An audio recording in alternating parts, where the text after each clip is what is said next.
Hier, il y a eu réunion de crise à propos de Mayotte autour du président de la République qui sera bientôt à Mayotte, qui décrète un deuil national. C'était indispensable. Évidemment, c'est un drame terrible.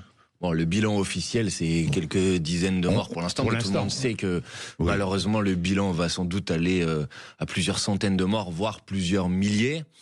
Et effectivement, il est normal, il est indispensable, à la fois qu'il y ait un moment d'émotion nationale, mais à la fois qu'il y ait des moyens qui soient débloqués, un état d'urgence, une réponse d'urgence qui soit apportée à la situation à Mayotte.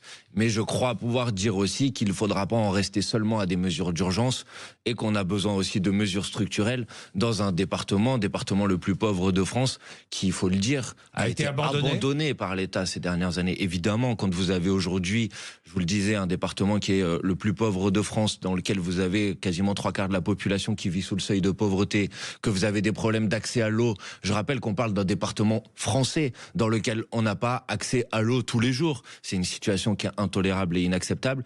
Et donc oui, il faudra des mesures d'urgence, mais il faudra aller au-delà de ces mesures d'urgence et apporter enfin des réponses structurelles à l'abandon dans lequel est Mayotte depuis des années. Vous dites abandonné par l'État. Pourquoi, selon vous, l'État est en partie responsable de l'ampleur des dégâts ? Parce que évidemment il y a un cyclone et ça c'est une catastrophe naturelle. Même si on pourrait s'interroger sur le lien qui existe entre le réchauffement climatique et la multiplication des catastrophes naturelles comme celle-ci, mais ensuite ce cyclone il vient frapper des populations qui ont été maintenues dans une situation de vulnérabilité qui est terrible. Pourquoi ? Parce que ce sont des populations qui ne sont pas blanches ?